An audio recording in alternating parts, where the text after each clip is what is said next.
Pessoal, vou falar para vocês sobre a intensidade da corrente elétrica. Vamos dar uma olhada. Então, a corrente elétrica é um movimento ordenado de cargas elétricas. Então, imagina que você tem aqui um fio, um condutor, com alguns elétrons se movendo.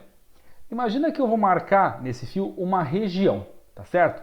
E em um certo intervalo de tempo, passou por essa região, aqui por essa seção, uma certa carga elétrica. Uma vez que eu tenho elétrons andando, passou uma certa quantidade de carga elétrica por aqui, ok? Qual que vai ser a definição de corrente elétrica? Vai ser a carga que passou dividido pelo tempo que demorou, tá certo? Então eu vou calcular a corrente elétrica aqui nesse condutor, nesse fio, pela carga, por exemplo, em coulombs que passou aqui, pelo tempo que demorou. Então, carga elétrica que passou pelo intervalo de tempo que demorou. Importante é que vai ser o módulo da carga elétrica. Então, nesse meu exemplo aqui, são elétrons andando. Então, a carga que passou por aqui seria uma carga negativa. Eu vou colocar o módulo. O que interessa é a quantidade de carga elétrica que passou por aqui. Tudo bem? Bom, só que imagina que no vestibular ele não te dá a carga elétrica. Imagina que ele te dá o número, por exemplo, de eletrinhos que passaram aí. Como que eu vou fazer essa ponte? Desse modo. Eu vou ter que calcular primeiro qual é a carga elétrica que passou. Como?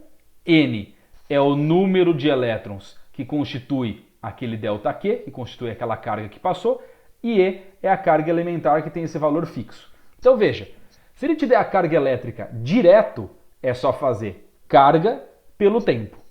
Agora, se ele te der, ou se ele pedir o número de eletrinhos que constitui a corrente, ou se ele te der o número de elétrons, né, o número de eletrinhos que está passando aí, você vai ter que calcular a carga elétrica antes. Como? Por meio dessa relação aqui. Carga elétrica é o número de elétrons vezes o E, que ele é fixo. Então você vai ter que pensar, ele me deu a carga ou ele me deu o número de elétrons? Ah, ele me deu a carga. Carga por tempo direto. Ah, não, ele me deu o número de elétrons. Então eu tenho que jogar aqui, calcular a carga para daí usar a fórmula anterior. Mesma coisa, você vai ter que analisar se ele está pedindo a carga ou se ele está pedindo o número de elétrons. Sempre que ele falar, tanto se ele der ou se ele pedir número de elétrons, você tem que passar por essa relação aqui, ok? Bom, qual que vai ser a unidade? Carga em coulombs, tempo em segundo, isso vai dar ampere. Então a corrente elétrica vai ser dada em ampere, ok? Bom, agora imagine uma situação em que eu não tenho só elétrons se movendo, não. Imagina que eu tenho, por exemplo, um composto iônico, certo? Uma solução que tem aí íons positivos e íons negativos. Como que eu vou calcular a carga? Quando eu tiver um condutor iônico, a carga total vai ser a carga referente aos cátions mais a carga referente aos ânions. Então você vai somar tudo em módulo, tá certo?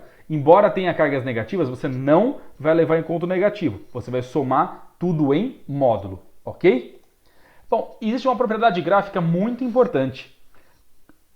Quando eu tenho um gráfico de corrente em função do tempo, se eu fizer a área embaixo dessa curva, se eu fizer a área aqui, eu vou chegar na carga. Então, se eu tiver um gráfico de corrente em função do tempo, e se eu fizer a área embaixo da curva, a hora que eu faço a área embaixo da curva, eu vou chegar na carga elétrica. Aquela fórmula de corrente é igual a carga por tempo, ela funciona para eu calcular a carga se a corrente for fixa. Se a corrente estiver variando, eu não consigo calcular a carga elétrica por aquela fórmula. Se a corrente estiver variando, eu preciso ter um gráfico e fazer a área embaixo da curva. Se eu fizer uma área aqui embaixo da curva do gráfico de corrente por tempo, eu vou chegar na carga que passou, ok?